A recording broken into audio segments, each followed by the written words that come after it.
Halo, saya Utan Kaliki dan ini dia Poco X7 5G. Nah, kita baru aja kedatangan paket dari Poco Indonesia nih, dan ini bakal jadi penerus Poco X6 5G dan bakal rilis dalam waktu dekat ini. Masih sama seperti biasa, di boxnya ini ada tulisan Poco X7 di kiri dan tulisan Poco di kanan bawah. Di samping kiri boxnya ada tulisan Poco X7 lagi, dan di bagian kanan sekarang udah beda ya. Di sini ada tulisan Powered by Xiaomi HyperOS. Di bagian belakang box masih sama kayak biasanya juga ya. Di sini ada beberapa informasi dan selling point dari HP-nya. Poco X7 ini udah ditenagai Dimensity 7300 Ultra. Layarnya udah Crystal Res 1,5K 120Hz, udah AMOLED dan curve. Kameranya 50 megapiksel dan udah ada OIS. Udah anti air IP68 dan baterainya berukuran 5110 mAh. Di sini kita dapat yang green varian 8/256 ya. Dan unit yang bakal kita unboxing ini unit resmi Indo. Oke, langsung aja kita cek isi dalam boxnya. Di dalam paket pembeliannya kita bakal tetap dapat bookmark, ada panduan dan garansi, stiker, SIM ejector, silikon case hitam, USB Type-C dan charger yang udah support 45 watt. Dan yang terakhir tentu aja ada unitnya. Untuk desain mirip banget dengan Redmi Note 14 Pro 5G ya. Di bagian tengah ini ada kamera BAM yang masing-masing ada kamera utama 50 megapiksel with OIS, 8 megapiksel ultra wide, 2 megapiksel makro dan LED flash. Untuk kamera depannya sendiri berukuran 20 megapiksel. Chipsetnya pakai MediaTek Dimensity 7300 Ultra dengan fabrikasi 4 nanometer. Udah UFS 2.2 dan didukung GPU Mali G615 MC2. Nah, kalau dibandingkan dengan pendahulunya, layar di Poco X7 5G ini jauh lebih bagus ya. Layarnya udah Crystal Res 1,5K, AMOLED 68 miliar warna, 120Hz, udah support HDR10+, udah Dolby Vision juga, dan tingkat kecerahan layarnya ada di 1200 nits untuk high brightness mode dan 3000 nits untuk peak. Layarnya udah dijamin bikin nyaman buat apa aja.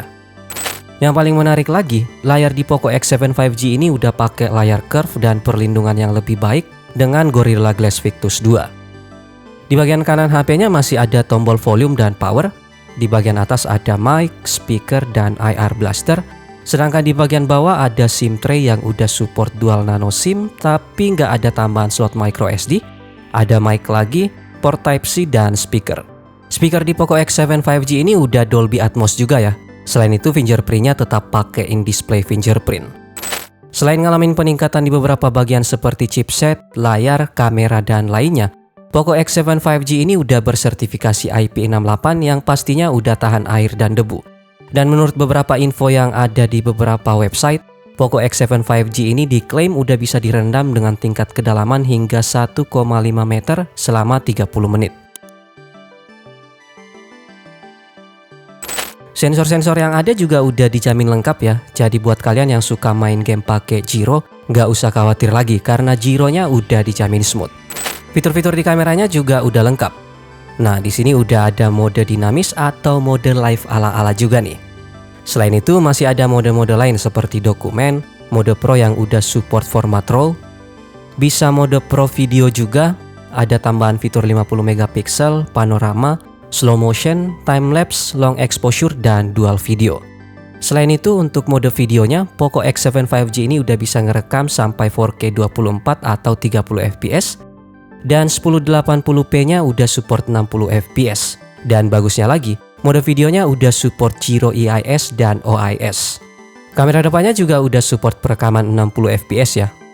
Di galerinya udah ada tambahan fitur copy text dari gambar juga nih. Dan fitur di galeri editornya jauh lebih lengkap. Selain fitur dasar yang udah sering banget kita temuin di hampir semua galeri editor seri Poco lainnya, di Poco X7 5G ini udah ada fitur bingkai WM, ada fitur hapus dengan pilihan yang udah lengkap banget, ada fitur bokeh juga, dan langit. Berikut beberapa hasil foto yang udah diambil menggunakan Poco X7 5G.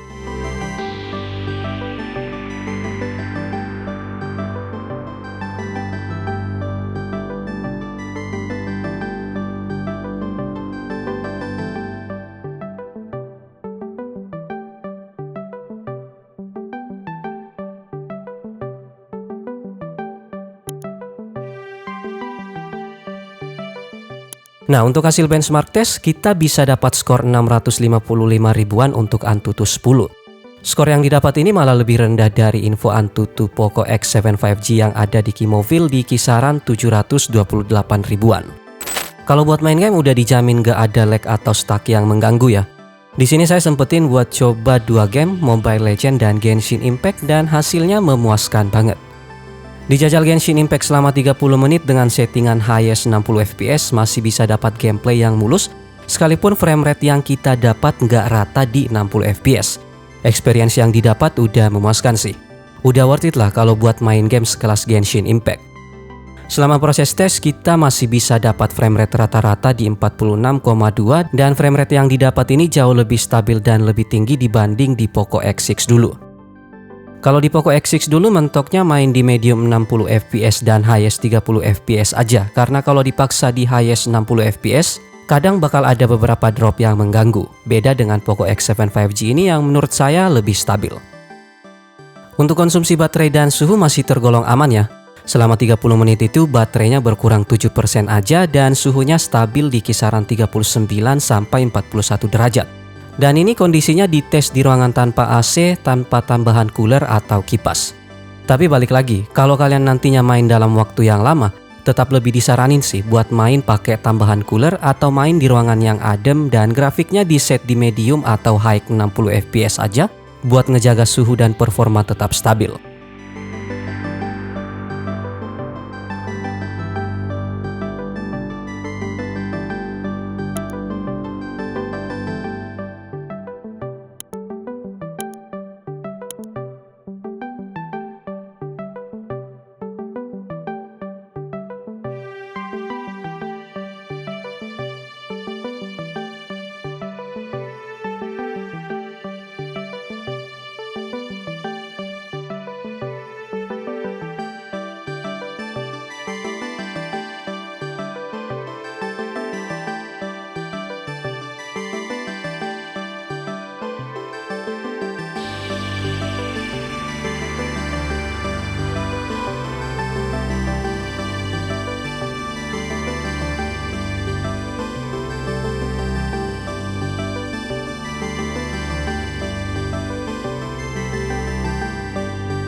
Buat main Mobile Legends udah dijamin worth it juga ya.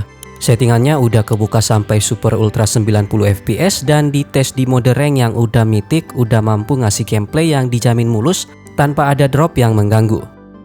Selama proses tes kita bisa dapat framerate rata-rata di 86,5 fps dengan max 90 fps.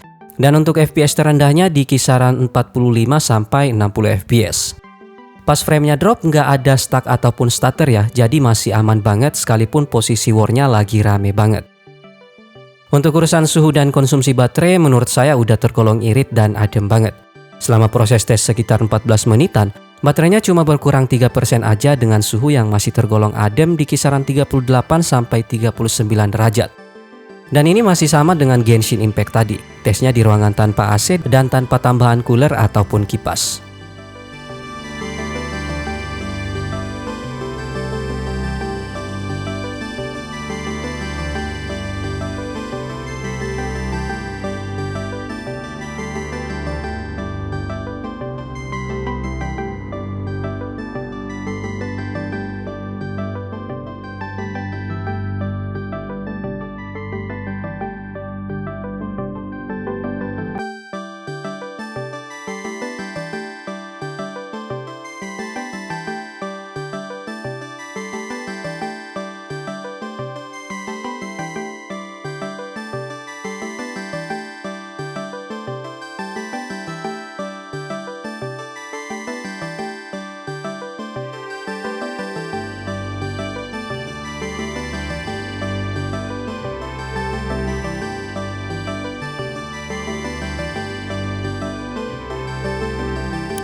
Kalau dibandingkan dengan pendahulunya, Poco X7 5G ini ngalamin peningkatan yang jauh lebih signifikan ya.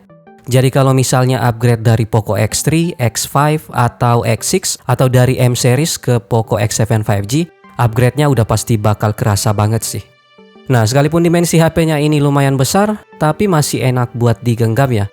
Apalagi layarnya juga udah curve, jadi masih nyaman lah buat digenggam berlama-lama. Kalau masalah desain masih aman lah ya. Masih enak dipandang dan harusnya orang-orang bisa nebak kalau itu Poco X7 5G dengan sekali lihat. Yang harus dicatat, backdoor Poco X7 ini masih pakai bahan plastik. Jadi buat kalian yang pakai case, wajib banget buat ditambahin skin karbon atau sejenisnya biar nggak jamuran. Nah, secara keseluruhan Poco X7 5G ini menurut saya udah worth it banget lah. Baik itu masalah performa, kamera, ketahanan layar, fitur perlindungan, desain, dan spek lain yang dibawa. HP-nya buat apa aja bisa, jadi nggak fokus di satu bagian aja. Buat main game udah oke banget, kameranya juga bagus, fitur-fiturnya lengkap, layar jernih, baterainya besar, chargernya cepat, dan masih banyak lagi. Dari tahun ke tahun, menurut saya Poco Indonesia ini udah berhasil sih ngasih yang terbaik untuk tiap serinya. Termasuk di Poco X7 5G ini.